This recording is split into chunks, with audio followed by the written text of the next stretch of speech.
सुलेखाला मम्मांपासून धोका आहे किंवा सुलेखाच्या आईला सुलेखापासून। म्हणूनच म्हटलं आदिनाथ, कशा आहेत सुलेखाच्या आई?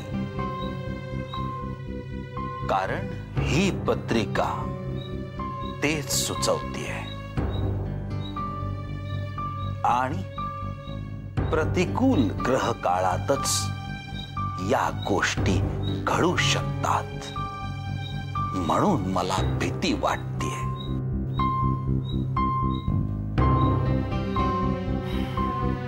आदिनाथ, पत्रिकेतले काही दोष हे तात्पुरते असतात। ग्रहांची शांती केल्याने ते दोष जाऊ शकतात, पण काही दोष कायम स्वरूपी असतात। त्यांना काहीच उपाय नसतो। तू एक काम कर आदिनाथ, पुन्हा एकदा सुलेखाच्या आईंना जाऊन भेट, चौकशी कर त्यांची, काळजी घे। श्रीराम। मी आजच जाऊन येतो।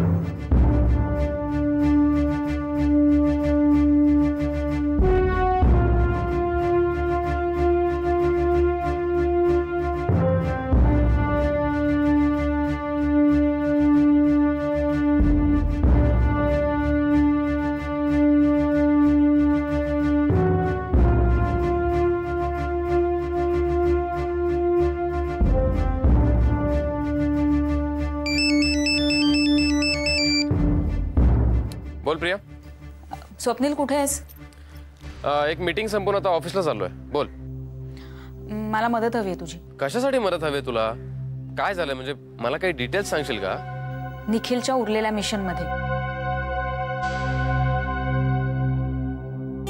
निखिलचं मिशन? सुलेखा विरुद्धचं, जे पूर्ण करायच्या आधीच सुलेखाने निखिलला संपवून टाकलं। पण मग हे मिशन तू? अरे त्या मिशनचा मी सुद्धा एक भाग होतेच की। निखिल गेला आणि ते मिशन अर्धवट राहिलं, पण स्वप्नील आता ते मिशन पूर्ण करायचंच आहे, बाय हुक और बाय क्रूक। नाही Priya, you just cool down. Me cool down होते रे, पण मला तुझं उत्तर हवंय। स्वप्नील, या बाबतीत मी ज्या व्यक्तीवर अवलंबून होते तो कुठे आहे ते मला ठाऊक नाहीये। तो पुन्हा भेटेल न भेटेल, कधी भेटेल, पण तोपर्यंत आपल्यालाच काही एव्हिडन्सेस शोधून काढायला लागणार आहेत। आणि शिवाय एक डायरी आहे जी जी कुणाकडे आहे ते आपल्याला शोधायचंय। स्वप्नील, निखिलला डायरी लिहायची सवय होती।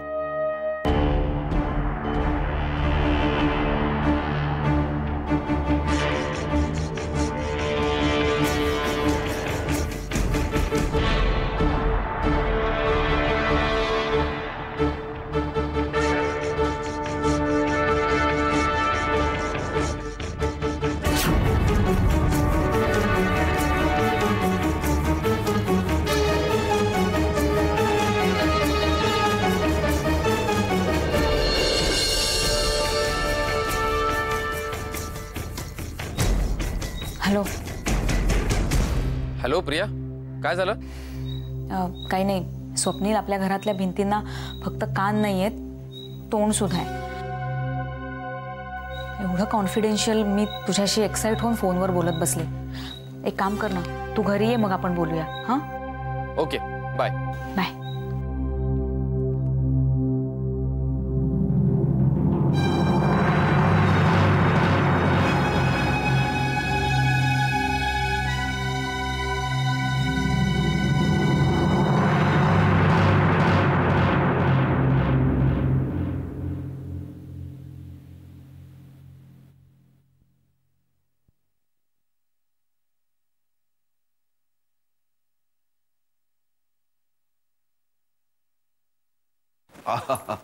बाबा।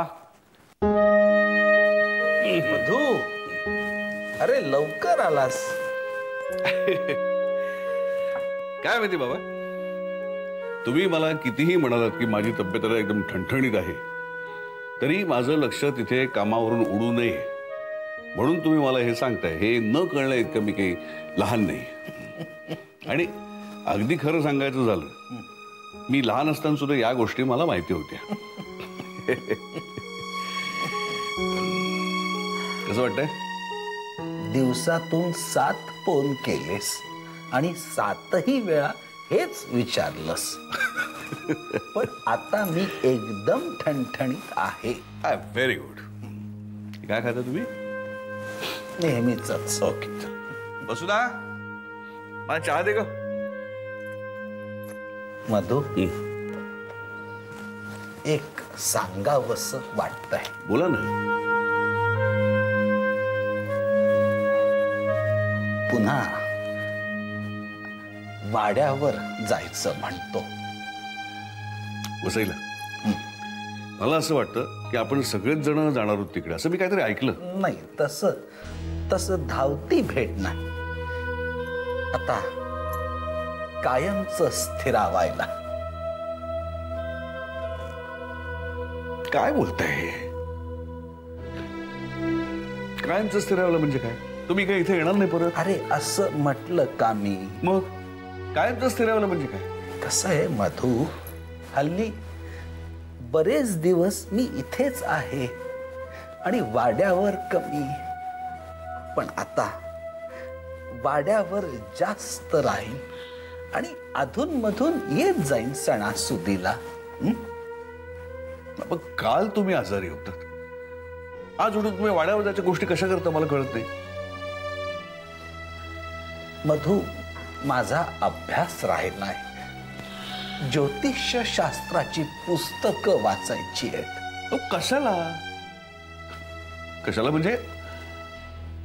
तुम्ही ती वाचणार, परत तुमच्या मनाला त्रास होणार, परत नाही. काही नको, त्याची काही गरज नाही बाबा. अरे छंद आहे माझा तो, आणि छंदाचा कधीही त्रास होत नसतो माणसाला. बर, ठीक आहे. मी असं करतो, विष्णूला फोन करतो, ती सगळी पुस्तकं इथे मागवून घेतो. मी तुमच्या समोर बसतो, तुम्हाला जे काय हवंय ते मी वाचून दाखवीन. असू ना, तुम्ही खरं बोलतोय. स्वतःच्या अभ्यासाची 4 पुस्तकं वाचता वाचता डोळे चोळतोस. ती माझी 100हून अधिक पुस्तकं आहेत.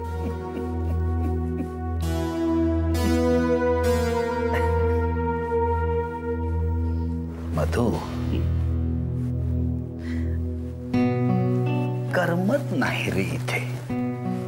म्हणजे कसं आहे, इथे काहीही कमी नाहीये मला. पण माझं सगळं आयुष्य त्या वाड्यात गेलंय. खूप आठवण येते रे वाड्याची. तो नुसता वाडा नाही, माझी आई आहे ती. आणि म्हातारपण हे दुसरं बालपण असतं नाही का? आणि मुलाला आईचीच ओढ अधिक असते. हे मात्र मला पटतंय तुमचं. तुम्ही इतका हट्टीपणा करताय ना बाबा, खरोखरच लहान मुलासारखं हट्ट करताय. ठीक आहे, मी बोलतो सगळ्यांशी. आणि तुम्ही म्हणताय म्हणून नाही, तुमची तब्येत खरोखर ठणठणीत झाली ना, तर मग नंतर या गोष्टीचा विचार करायचा. कळलं? आधी नाही. कळलं. श्रीराम, श्रीराम. ए अगं वसुला, वसुला कुठे गेली? अरे कामात असेल ती. बरं ठीक आहे, मी जरा फ्रेश होऊन येतो. हातपाय धुवून.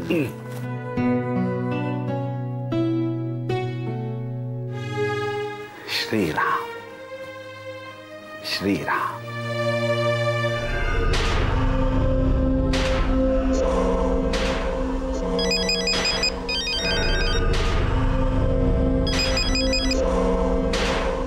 हॅलो साहेब. कुठे आहेस तू आता? मी आता. हे बघ, जिथे असशील तिथून परत ये. काय झालं साहेब? काय नाही, जोपर्यंत आपण काही करत नाही तोपर्यंत काहीच होणार नाही. कशा संबंधी बोलताय तुम्ही? कळेल कळेल, तू ये परत. पण मला एक सांग, त्या शास्त्राच्या पोरावर नजर ठेवली होतीस? एकदम करडी. किती वेळा भेटला तो त्या जोशाला? एकदाच. ते तुझ्या समोर, तुझ्या मागे? माझ्या मागे? माझ्याच मागे काय, तो जगात कोणाच्याही मागे जरी गेला ना तरी त्याची पक्की खबर आपल्याला मिळेल असं चोख काम करतायत आपली माणसं. बरं, मग एक काम कर, त्यांच्या 2-4 भेटी जरा आणखीन होऊन जाऊ देत. कारण हा शास्त्राचा पोरगा त्या जोशाला अभिमान खुनी आहे का सतत विचारत राहणार, आणि हा पांढरपेशा जोशा अभिमान खुनी नाही असंच त्याला सांगत राहणार ना. आणि जोशी फिरला तर? यशवंतराव सरंजामेने वाजवून घेतलेला माणूस आहे तो, चांगला माणूस आहे तो, नाही फिरणार. त्यामुळे त्यांच्या जितक्या जास्त भेटी होतील तितक्या आपल्यासाठी चांगलं आहे. हे सत्य उशिरा का होईना शास्त्राच्या पोराच्या गळी उतरणारच. शेवटी सोनाराने कान टोचलेले बरे, नाही का? मग साहेब, मी आता तिथे येऊ की म्हणजे? अरे किती कामं पडलेत माहिती नाही तुला? नाही साहेब. अरे वकील ठरवायचा आहे, तो कोर्ट ठरवायचा आहे, न्यायाधीशांना भेटायचं आहे. एकदा ते शास्त्राचं पोरग कोर्टामध्ये अभिमान खुनी नाही असं बोलला की झालं, ते सगळं पेपरात छापून आणायचं आहे. सगळी लगीन घाई पडली, 10 हत्तींचं बळ आलंय माझ्या अंगात, आणि तुम्हाला विचारतोय येऊ का म्हणून. निघ तिथून आता. निघालो साहेब.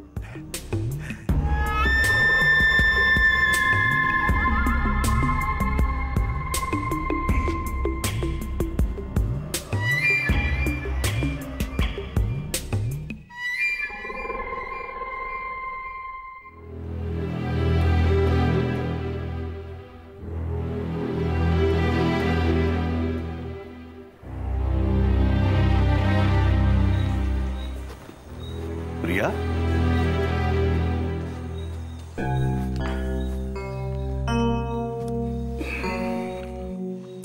अजून जागी आहेस तू? झोप नाही लागत?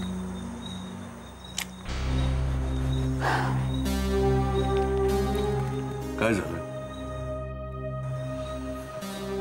कशातच लक्ष लागत नाही.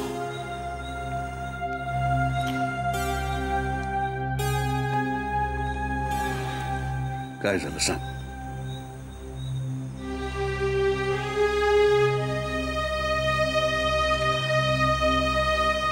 परवा माझ्या स्वप्नात निखिल आला होता.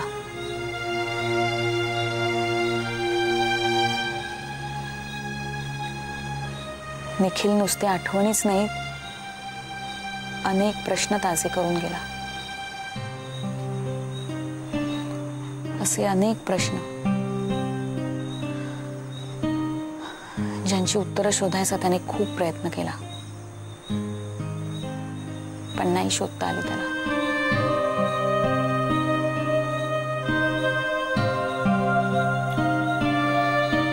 प्रिया, निखिल काय, बाळ काय, किंवा अगदी क्षिप्रा काय, त्यांची आठवण काढायला आपल्याला कुठलाही निमित्त लागत नाही का? तिथं येतच असते. हो बाबा,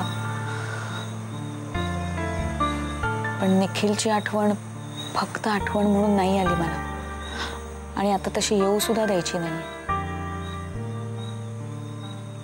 म्हणजे? मला एक प्रॉमिस हवंय तुमच्याकडून. प्रॉमिस? मला मदत हवी आहे तुमची. त्यासाठी प्रॉमिस कशाला? प्रॉमिस नको, रिक्वेस्ट नको, तुझा हक्क आहे तो. सुलेखाची माहिती मिळवण्याचं निखिलचं अर्धवट राहिलेलं मिशन तडीस नेईपर्यंत तुम्ही माझ्यासोबत उभे राहाल, पूर्ण पाठिंबा द्याल. प्रिया, बाबा प्लीज नाही म्हणू नका. का कोण जाणे, पण निखिल माझ्या स्वप्नात यासाठी कशावरून आला नसेल. बाबा खूप हिंडला तो, फिरला. सुलेखाची पाळमुळं खणून काढण्यासाठी त्याने खूप प्रयत्न केले. तिच्या शाळेपासून शाळेतल्या मैत्रिणीच्या आईपर्यंत, कॉलेजपर्यंत. पण शेवटी काय नशिबी आलं त्याच्या.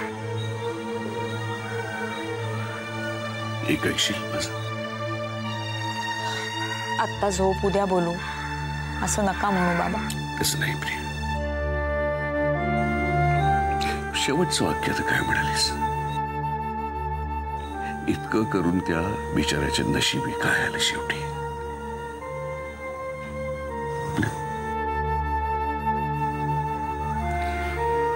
प्रिया, निखिल जेव्हा होता तेव्हा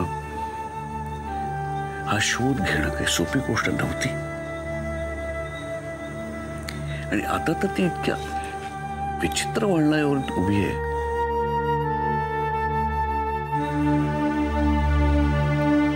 सुलेखाचा शोध, केवळ सुलेखा या नावाभोवती इतकं राजकारण आहे. तिचा शोध घेण्यामध्ये अशी अनेक माणसं आपल्याला भेटतील की ज्यांना ती हवी आहे, आणि केवळ त्यांना ती हवी आहे म्हणून ते आपल्याशी संगनमत करू इच्छितात. मला सांगा, अव्यापार आहे शिव्यापार आहे? तुमचं उत्तर मिळालं मला बाबा. नाही प्रिया, मी तुला डिस्करेज करत नाही. तू म्हणशील की आधी त्याच्या मिशनवर गेला, तुम्ही त्याला काही म्हणणार नाही आणि मला मात्र हे. तसं नाहीये प्रिया. आदी आणि प्रिया याच्यामध्ये मी भेदभाव करत नाहीये. पण आधी पुढे जाऊन त्याचं काय झालं हे आपल्याला माहिती आहे. स्वप्नीलचं काय झालं तेही आपल्याला माहिती आहे. आणि तरीही आपण पुन्हा त्याच चुका करायच्या. पण त्या चुकांमधून आपण शिकलोय ना. हो, पण मग ते शिक्षण जे मिळालंय आपल्याला ते वाया घालवायचं. एक गोष्ट, फ्रेंड, फिलॉसॉफर अँड गाईड म्हणून मी तुझ्या बरोबर आहे, कायम आहे, आयुष्यभर राहीन. आणि तुझे कुठं चुकतंय असंही मी म्हणणार नाही.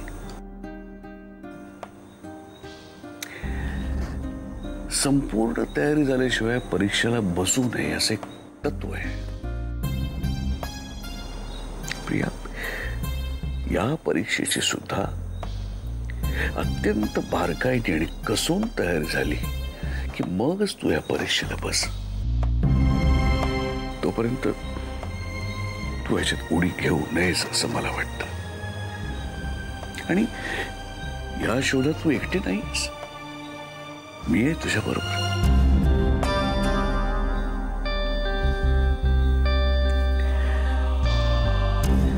ही परीक्षा देणारा एक विद्यार्थी तर गेला,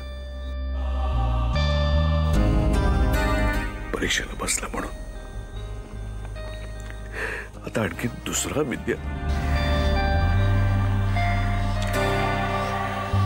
आज नाही, कदाचित उद्या. पण पूर्ण तयारीनिशी यात उतरायचं ठरवलं तर असाल माझ्या बरोबर?